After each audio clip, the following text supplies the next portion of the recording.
Story time. I want to talk about the first time that I interacted with a spirit. I was about maybe 3 or 4 years old, and we lived in a house, and I had my own bedroom. And in the wall, I would see a shadow, and the shadow was of a little girl. And I knew the little girl wasn't me because, like, when I would move a certain way, she wouldn't move with me. I wasn't scared or anything, but every night right before I went to bed, I would look for this shadow because I wanted to play with the shadow, and she would play with me, but she remained a shadow. We would play with each other.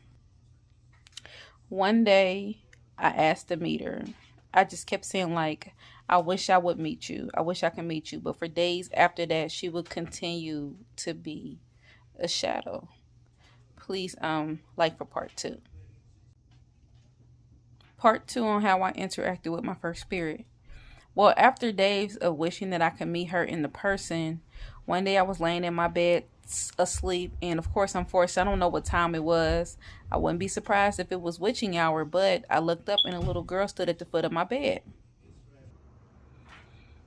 She looked a little older than me, but her hair was in these ponytails. And she had her finger in her mouth, her thumb in her mouth, and she looked at me. She told me her name was Beverly, and from there on, we would play. And I would like visually see her all throughout the day. She would go everywhere I went.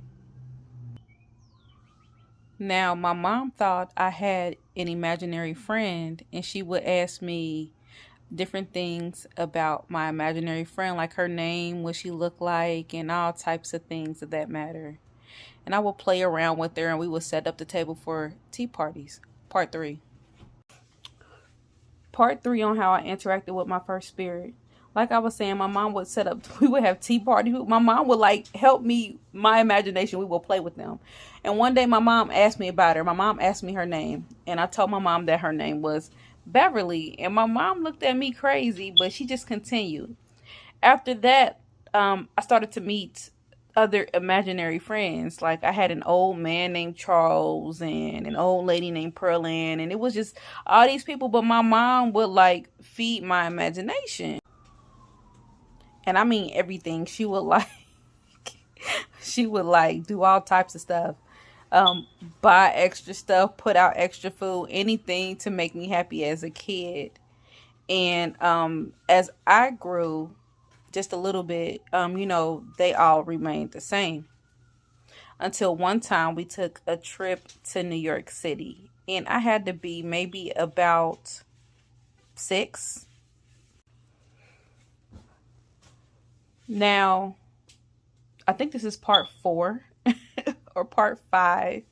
But when I was about maybe 6 years old, we went to New York City. And my grandmother had a photo album, and we were flipping through the photo album. And I'm looking at pictures, and I saw pictures of my mom when she was little. But I happened to come across a picture of Beverly. So I go get my mother. I'm like, Mom, come on, come here, look. And I point to Beverly, and I say, Mommy, that's my friend Beverly. When I say my mama turned pale, she turned pale. She was like, this can't be. And I'm like, yes, this is Beverly. My mom just walked out the room quietly, didn't say anything else, and told anyone not to say anything to me. Next part, I think, is part 5. So, part 5. Come to find out, Beverly was my mom's sister, and she was brutally murdered at the age of 6 when they lived in Queens, New York. From what my mother told me, she told me the story when I was older, but she just told me when I was a little girl that Beverly was my guardian angel. But apparently Beverly was kidnapped by a neighbor and sexually assaulted and murdered. My mom after that started noticing that the other names, like Charles was her grandfather, Pearlin was her grandmother. She was able to notice that a lot of these imaginary friends that I had were family members. And even at this time, I had no idea some of the gifts I possessed. I was just being a little kid with a big imagination, like for part 6. Part 6 on how the story of how I went into my first spirit. So when I turned about 8 years old, we were at a friend of my mom's house, and she was looking for something. And I told her a name. I'm not going to say it on here, but I was like, that name said it's in the kitchen. So she looks at my mom and she's like, that's my father's name. He's been dead for years. She walks in the kitchen, and when she walks in the kitchen, she comes out with what she was looking for in her hand, and she basically looked at us like she was pale, and she asked me and my mom to leave. When we got in the car, my mom was like, Jasmine, you know, you're getting too old to have these imaginary friends. You're going to have to let them go. I think my dad was complaining at the time, saying I was too old. I was about school age. The kids would pick on me. They said I was too old. Like for whatever part's next. I forgot that quickly. Okay. We're on part 7.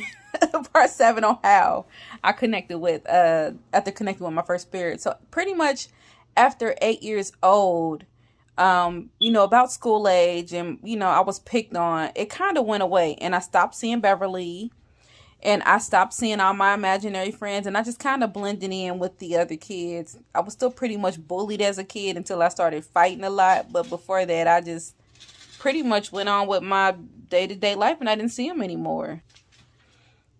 When I started my spiritual journey, which was about in my 30s, and that's another story time that I'll tell, that's when the gifts came back. I'm going to tell that part in part 8.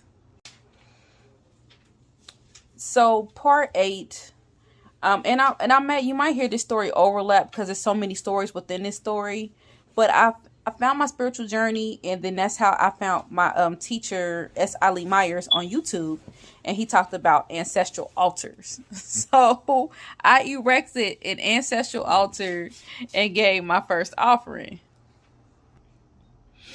And that night, it was exactly 3:33 a.m. No lies detected. I woke up and I had a room full of spirits. But there was Beverly at the foot of my bed looking at me. And there was a Native American man next to me. Part 9. After that, they would follow me everywhere.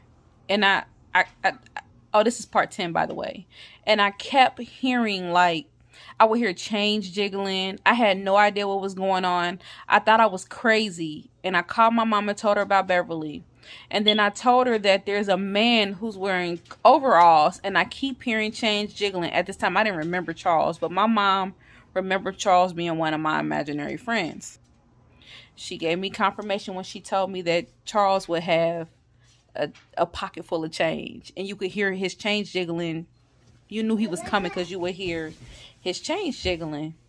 So they would follow me around, and it got so bad to the point to where I would have headaches. I would be nauseated to the point to where I would vomit because it was just so much energy. I had no idea what it was.